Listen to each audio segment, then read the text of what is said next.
امام ابن تیمیہ فرماتے ہیں کہ دل ذالک علی ان الایذاء والمحاذ کفر، کہ یہ آیت اس باب دلالت کر رہی ہے، اس بات کو واضح کر رہی ہے کہ نبی صلی اللہ علیہ وسلم کو ایذا پہنچانا، آپ نے دشمنی کرنا، یہ کفر ہے۔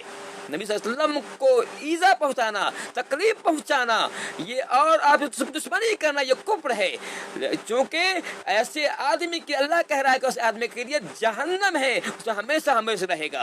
ابن تیمیہ فرماتے ہیں کہ آج بتا رہی ہے کہ ایسا کرنا، نبی کی تکلیف دینا یہ کفر ہے۔ یہ میں بتاؤں آپ کو، سب سے پہلے جس نے نبی صلی اللہ علیہ وسلم کے ساتھ جو ہے بدسلوکی کی ہے، تاریخ میں سب سے پہلے جس نے آپ صلی اللہ علیہ وسلم کے ساتھ گستاخی کی ہے وہ ہے ابو لہب۔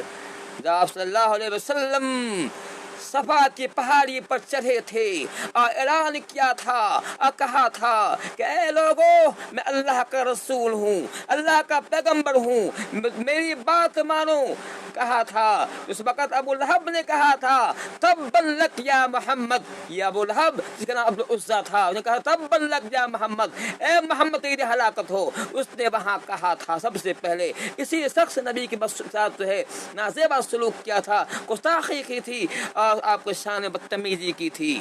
اللہ تعالیٰ نے اس کی سزا اس کو یہ دی کہ جنگ بدر کے بعد اس شخص کو، اس ابو لہب کو عدسیہ نام کی بیماری ہوئی، جس میں طاعون جیسی گلٹی پیدا ہوتی ہے، اور اسی گلٹی سے یہ مرا۔ اس کے اندر اتنی بدبو تھی، اتنا تعفن تھا ابو لہب کے جسم کے اندر، جب مر گیا اس بیماری سے مرا تو اتنی بدبو تعفن تھی کہ کوئی اس کی لاش کے قریب نہیں گیا۔ اس کے بیٹوں نے پتھر مار مار کر دور سے ہی اس کو ڈھانکا، اس کو دفن کیا۔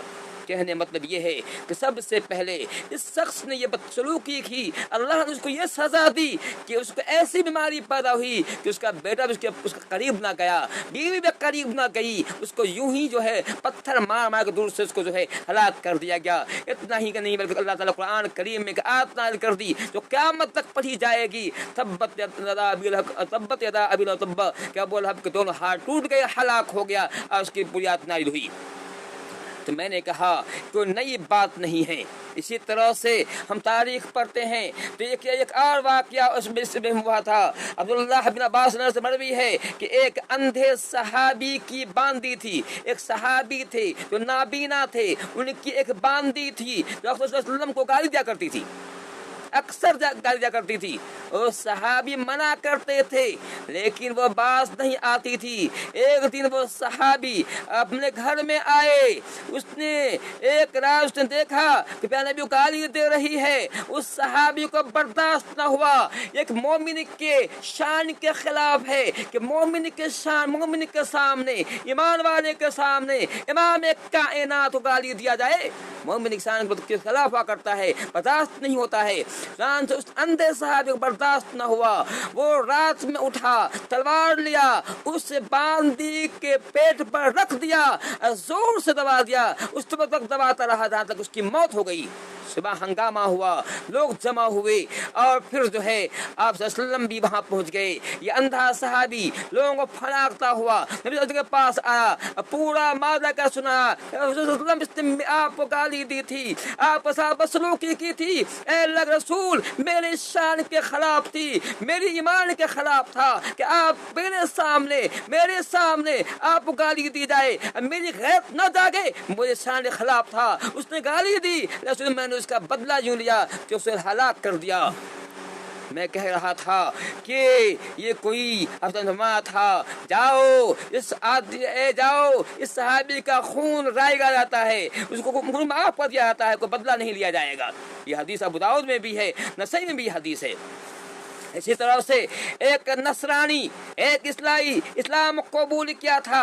بتانا چاہتا ہوں کہ ایک شاتم رسول کی کیا سزا اسلام کے اندر ہے۔ ایک عیسائی نے اسلام قبول کیا تھا اور سورہ بقرہ پڑھا تھا، سورہ آل عمران پڑھا تھا، اس کے بعد وہ بیانوی کا منشی بھی بنا تھا، بعد میں اسلام سے مرتد ہو جاتا ہے، اسلام پھر جاتا ہے، پھر اسی کی حال موت ہو جاتی ہے۔ عیسائی لوگ اس کو دفن کر کرتے ہیں، صبح آتے ہیں دیکھتے ہیں اس کی لاش باہر پھینکی ہوئی ہے، وہ سمجھتے ہیں کہ محمد ہمارے ساتھیوں کا یہ کرتب ہے، محمد نے اس لیے ایسا کام کیا ہے کہ اس لاش کو باہر نکال پھینک دیا ہے۔ وہ لوگ قبر کو آڑی سے کھودتے ہیں، آگ گڑھی کرتے ہیں، پھر دفن کرتے ہیں، پھر اگلے دن دیکھتے ہیں کہ لاش کے باہر پھینکی ہوئی ہے۔ وہ کہتے ہیں نبی محمد کے ساتھیوں کی حرکت ہے۔ اگلے وقت پھر آگ قبر کو گڑھا کیا جاتا ہے اور اس کو دفن کیا جاتا ہے، پھر اس کو قبر صبح دیکھتا ہے اسے قبر باہر پھینکی ہوئی اس کی لاش باہر پھینکی ہوئی ملتی ہے۔ وہ سمجھ جاتا ہے کہ محمد کی حرکت نہیں ہے بلکہ کسی اور کی ہے، جس نے یعنی اللہ تعالیٰ کی حرکت ہے۔ مطلب یہ ہے کہ چونکہ اس نے نبی صلی اللہ علیہ وسلم کے ساتھ کفر کیا تھا اور یہ کہا تھا کہ محمد جو ہے جو کچھ بیان کرتا ہے وہ کچھ نہیں ہے، میں نے اسے سکھایا وہی کہہ رہا ہے، قرآن کی آیت کچھ نہیں ہے، میں اس کو تعلیم میں نے سکھایا وہی بتا رہا ہے۔ اس نے نبی کی توہین کی تھی وہ سزا ملی تھی۔ یہ کہنے مطلب یہ ہے کہ اسلام کے محمد صلی اللہ علیہ وسلم کی شان میں خدائی کرنے والے کے بس ایک سزا ہے کہ اس قتل کر دیا جائے۔ یہ ایمان کا تقاضا ہے، ایمان کا یہ مطالبہ ہے۔ اگر کوئی آدمی آپ کے سامنے نبی کو خدائی کر رہا ہے، اگر آپ کو طاقت ہے تو قتل کر دیجئے۔ یہ یاد رکھیے موت ایک ہی بار آنی ہے، جب آپ کی موت لکھی ہے اسی وقت آئے گی، نہ آگے ہو سکتی ہے نہ پیچھے ہو سکتی ہے۔ یاد کیجیے اس وقت کو ایک سوامی دیانند نے ایک کتاب لکھا تھا جس کا نام تھا گیتا رسول کے نام سے کتاب لکھا تھا۔ جب یہ کتاب اس نے لکھنے کے بعد اس کو شائع کرنے اس کتابت کے لیے ایک مسلمان کو دیا تھا کہ اسے کتابت کرو۔ مسلمان جو ہے کاتب نے جب اس کو پڑھا تھا، دیکھا تھا کہ اس میں نبی صلی اللہ علیہ وسلم کے ساتھ بدسلوکی کی گئی ہے تو وہ مسلمان کا غصہ سر سے پاؤں ہوا تھا۔ کسی بہانے وہ گھر گیا تھا، گھر جانے کے بعد اس سے چھٹی مانگی تھی مجھے گھر جانے دیا جائے، چنانچہ وہ گھر گیا تھا۔ گھر جانے کے بعد اس نے ایک چاقو لیا تھا، چھری لیا تھا، اس کو بہت تیز کیا تھا۔ تیز کرنے کے بعد وہ یہاں آیا تھا اور ڈائریکٹ سوامی دیانند کے روم میں جاتا ہے، مسلمان جاتا ہے جس کا نام شاید کہ عبدالحمید تھا۔ عبدالحمید نام کا یہ کاتب تھا جو جسے سوامی دیانند کے یہاں رہتا تھا، کام کرتا تھا، کتابت کیا کرتا تھا۔ چنانچہ عبدالحمید اس گھر میں داخل ہوتا ہے، سوامی دیانند کا چاقو سے گول کر اسے قتل کر دیتا ہے اور بھاگتا بھی نہیں، گرفتار کیا جاتا ہے۔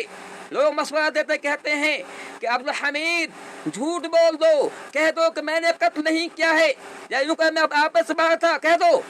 وہ کہتا ہے نہیں، میں نے قتل کیا ہے، اس بات کا اقرار کرتا ہوں چونکہ اس نے میرے نبی کے ساتھ بدسلوکی کی ہے، میرے نبی کے بارے میں ایسی کتاب لکھی ہے جو نبی کی شان خلاف ہے، رنگیلا رسول کتاب لکھ کر کے میرے نبی کی توہین کی ہے، یہ میرے ایمان کے خلاف تھا، میرے ایمان کی بات شان نہیں تھی کہ کتاب میں سے برداشت کر سکوں، میں نے قتل کیا ہے۔ ایسے کئی واقعات ملتے ہیں جس سے معلوم ہوتا ہے کہ ہمیشہ ہر زمانے میں اہل ایمان نے ان لوگوں کا جن لوگوں نے نبی کے شان میں گستاخی کی ہے وہ سر قلم کر دیا ہے، یہی ایمان کا تقاضا بھی ہے۔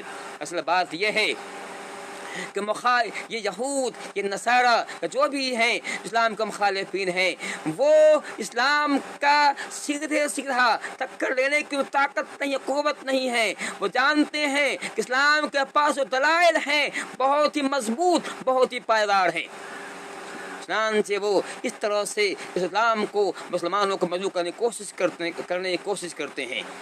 اور یاد رکھیے اس سے ایک بات میں کہتا ہوں کہ اس سے ایک یہی فائدہ ہوتا ہے، فائدہ مسلمانوں کو ہوا ہے کہ اس سے مسلمانوں کے ایمان میں تازگی آئی ہے، پختگی آئی ہے۔ نبی کی محبت تو تھی لیکن اس واقعے کے بعد نبی کی محبت اور زیادہ پختگی آ گئی ہے اور ایسے آئی ہے۔ اللہ تعالیٰ سے دعا ہے کہ اللہ ہمارے ایمان کو نبی کی محبت سے معمور کر دے۔ اے اللہ تعالیٰ ان لوگوں کو جو تیرے نبی کی شان مختصر کرتے ہیں ان کی تو خبر لے، اے اللہ تعالیٰ ان کی تو بڑا قادر مطلق ہے، ایسے لوگوں کو ہلاک کر مسلمانوں کے لیے آسانی پیدا کر دے، مسلمانوں کے دلوں کو ایمان سے اسلام سے، نبی صلی اللہ علیہ وسلم کی محبت سے، اپنی محبت سے معمور کر دے۔ آخر العالمین۔